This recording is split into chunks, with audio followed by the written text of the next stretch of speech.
Hello दोस्तों, नमस्कार। कैसे हैं आप सब? आई होप कि आप सब अच्छे होंगे और खूब बढ़िया से मन लगाकर पढ़ाई कर रहे होंगे। तो आप लोगों को पता है कि अभी कुछ वैकेंसी के अपडेट के बारे में तो कुछ पता नहीं है, फिर भी आप लोग कंटिन्यू धीरे धीरे करके थोड़ा थोड़ा करके तैयार रहते, क्योंकि आने वाली परीक्षा के लिए हम लोग जितना अच्छे से तैयार कर लेंगे उतना ही अच्छा रहेगा कि कभी कोई परीक्षा रुकने ना पाए। तो चलिए आज के सेशन को चालू करते हैं। आज के सेशन का पहला प्रश्न देखते हैं। पृथ्वीराज रासो के रेवा तट, प्रश्न कह रहा है कि पृथ्वीराज रासो के रेवा तट कौन सा समय है? कौन सा समय है कि पृथ्वीराज रासो के रेवा तट कौन सा समय माना जाता है? तो 27वां समय माना जाता है। कौन सा समय माना जाएगा? तो 27वां समय माना जाता है। आगे देखते हैं, छोटे निराला किसे कहा जाता है? तो छोटे निराला किसे कहा जाता है? प्रश्न कह रहा है कि छोटे निराला किसे कहा जाता है? तो छोटे निराला कहा जाता है गजानन माधव मुक्तिबोध जी को कहा जाता है। किसे? गजानंद माधव मुक्तिबोध जी को क्या कहा जाता है? क्या कहा जाता है? छोटे निराला कहा जाता है। अगला प्रश्न है, नेहरू अभिनंदन। नेहरू अभिनंदन ग्रंथ का संपादन किसने किया था? तो नेहरू अभिनंदन ग्रंथ का संपादन किया है अज्ञे जी ने। हीरानंद वात्स्यायन अज्ञे जी ने किया है नेहरू अभिनंदन ग्रंथ का संपादन। अगला प्रश्न है, अंधेरे में कविता में खंड एवं बंध है कितने? अंधेरे में कविता है उसमें कितने खंड हैं और कितने बंध हैं? कितने बंध हैं, कितने खंड हैं?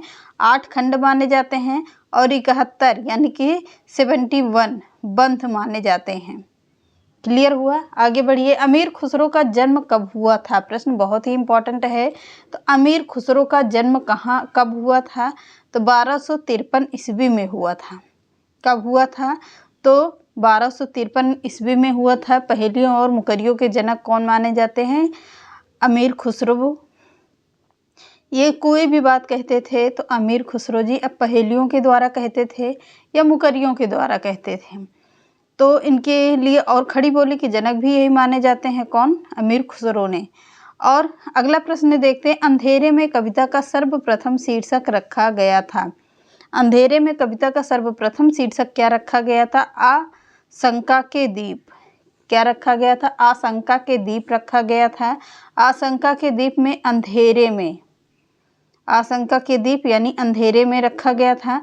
अगला है, गीत फरोश कविता किस तार सप्तक में प्रकाशित हुई है? तो गीत फरोश कविता दूसरे तार सप्तक में प्रकाशित हुई है। कौन सी कविता? तो गीत फरोश कविता दूसरे तार सप्तक में प्रकाशित हुई है। प्रश्न इंपॉर्टेंट है, नोट करते रहिएगा।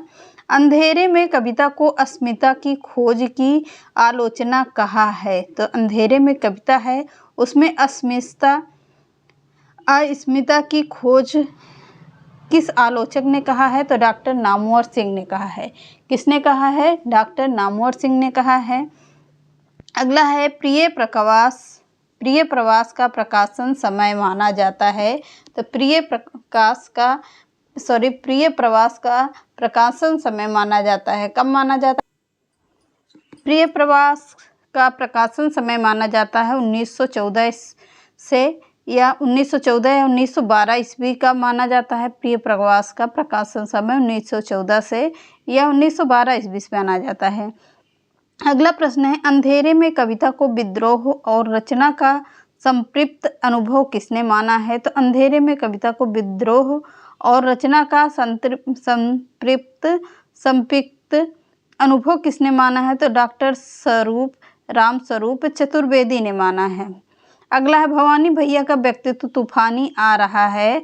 भवानी भैया का व्यक्तित्व तूफानी रहा है, निम्न कथन किसने कहा है? तो यह कथन किसके हैं? हरिशंकर परसाई के हैं। भवानी भैया का व्यक्तित्व तूफानी रहा है, यह कथन हरिशंकर परसाई के हैं। अगला है, मुक्तिबोध की कविता किसकी है? मुक्तिबोध की कविता क्या है? अंधेरे में रोशनी, अंधेरे में रोशनी की चीख है, यह कथन किसने कहा है? तो नरेंद्र सिंह ने कहा है। अगला है, आंसू कविता का प्रकाशन समय माना जाता है। तो आंसू कविता का प्रकाशन समय कब माना जाता है? 1925 ईस्वी में माना जाता है। आंसू कविता का समय काल माना जाता है 1925 ईस्वी में। अगला है, गीत फरोश का क्या अर्थ है? तो गीत फरोश का अर्थ है गीतों को बेचने वाला। क्या कहा जाता है? तो गीतों को बेचने वाला कहा जाता है। अगला प्रश्न है, अंधेरे में कविता किस काव्य संग्रह से ली गई है? तो अंधेरे में कविता किस काव्य संग्रह से ली गई है? चांद का मुंह टेढ़ा। किससे ली गई है? तो चांद का मुंह टेढ़ा से ली गई है।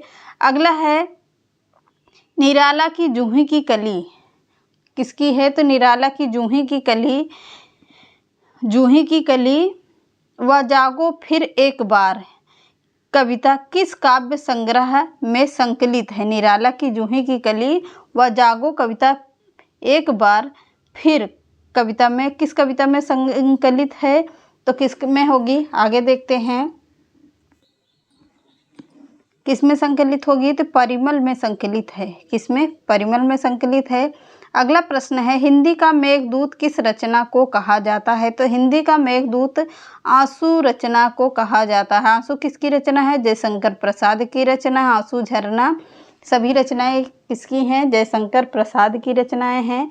अगला है, भवानी प्रसाद पर किस कवि का प्रभाव था? तो भवानी प्रसाद पर मैथिली शरण गुप्त का प्रभाव था। किस पर? भवानी प्रसाद पर मैथिली शरण गुप्त का प्रभाव था। अगला है, आंसू काव्य में कितने छंदों का प्रयोग किया गया है? तो आंसू कविता में, ये आंसू काव्य में कितने छंदों का प्रयोग किया गया है? तो 133 छंदों का प्रयोग किया गया है। किसमें? आंसू काव्य में। अगला प्रश्न है, नदी, निर्झर और नाले, नदी, निर्झर और नाले इन वनों में गोद पाले, लाख पक्षी 100 हिरन चल, चांद के कितने किरण दल। यह पंक्ति है, यानी कि पंक्ति है कविता से, किस कविता से ली गई है? नदी, निर्झर और नाले इन वनों में गोद पाले, लाख पक्षी 100 हिरन दल, चांद के कितने किरण दल। यह उपरोक्त पंक्ति किससे ली गई है? तो सतपुड़ा के घने जंगल से ली गई है। सतपुड़ा के घने जंगल में की रचना किसकी है? तो भवानी प्रसाद मिश्र की है। बहुत ही अच्छी रचना है ये। उपरोक्त पंक्तियाँ किस कविता से ली गई है? तो सतपुड़ा के जंगल से ली गई है।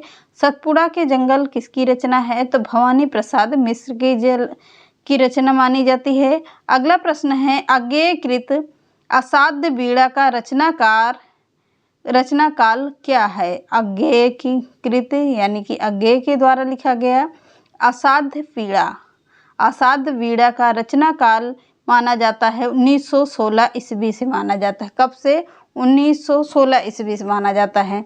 अगला प्रश्न, आपातकाल के समय मिश्र जी ने जो आपातकाल के समय मिश्र जी ने जो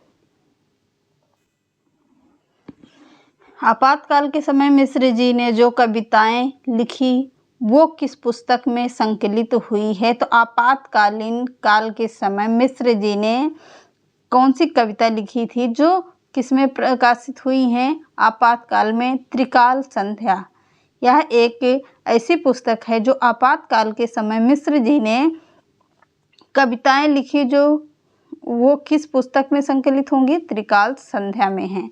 इम्पॉर्टेंट है, नोट कर लीजिएगा। अज्ञेय के द्वारा कृत असाध्य वीणा कविता किस लोक कथा पर आधारित है? वो प्रश्न घुमाकर था, ये प्रश्न घुमाकर पूछा गया है। अज्ञेय के द्वारा रचना, अज्ञेय के द्वारा रचना असाध्य बीड़ा। अज्ञेय की रचना कौन सी है? असाध्य बीड़ा है। कविता किस लोक कथा पर आधारित है? तो किस लोक कथा पर आधारित होगी? तो जापानी लोक कथा पर आधारित है। क्या? चीनी लोक कथा। किस पर आधारित है? तो चीनी लोक कथा जापानी लोक कथा पर आधारित है। जो किसने लिखा है? अज्ञेय ने लिखा है। हीरानंद वात्सायन अज्ञेय ने लिखा है। असाध्य बीड़ा कविता लोक कथा पर आधारित है। अगला है प्रश्न, बुनी हुई रस्सी, बुनी हुई रस्सी खुशबू के शिलालेख किसकी प्रसिद्ध रचना है? तो बुनी हुई रस्सी खुशबू के शिलालेख किसकी प्रसिद्ध रचनाएं हैं? तो बहुत ही इम्पोर्टेंट है, ये प्रश्न पूछा जा सकता है। भवानी प्रसाद मिश्र की रचना है बुनी हुई रस्सी और खुशबू के शिलालेख भवानी प्रसाद मिश्र की रचना है। अगली रचना है, असाध्य बीड़ा कविता की मूल कथा किस जापानी ग्रंथ में संकलित है? तो वो प्रश्न ये आगे घुमाकर है, ये प्रश्न घुमाकर है। तो ये प्रश्न पूछ रहा है कैसे, असाध्य वीणा कविता की मूल कथा किस जापानी ग्रंथ में संकलित है? तो ओकाकुरा की पुस्तक द बुक ऑफ टी। किसमें है? ओकाकुरा की पुस्तक द बुक ऑफ टी में है शामिल। क्या? असाध्य वीणा कविता की मूल कथा जापानी ग्रंथ में है, ओकाकुरा की पुस्तक द बुक ऑफ टी में संकलित माना जाता है। क्लियर हुआ? ये रहे आज के टॉप 25 प्रश्न जो आप लोगों के परीक्षा की दृष्टि से बहुत ही महत्वपूर्ण हैं। आप लोग छोटी छोटी वीडियो रहती हैं, पूरी क्लास पढ़ लिया करिए और सभी क्वेश्चन बढ़िया से नोट करते रहिएगा। मैंने अभी तक के करीब बता दिया है कि मैंने हर तरीके के प्रश्न आप लोगों को करवा दिया है। करीब करवाए होंगे 3 से 4 हज़ार तक प्रश्न मैंने आप लोगों को शुरू से पूरे करवाए हैं। 25-40 प्रश्न, इसके पहले भी पूरा प्रश्न वन लाइनर प्रश्न आप लोगों को देते आ रहे हैं। तो आप लोगों का हो सकता है बहुत सारे प्रश्न आप लोगों के तैयार हो गए होंगे। तो चलिए मिलते हैं नेक्स्ट क्लास में। तो चैनल पसंद आता लाइक कर दीजिएगा, सब्सक्राइब कर लीजिएगा और ज़्यादा से ज़्यादा लोगों को शेयर कर देना। नमस्कार।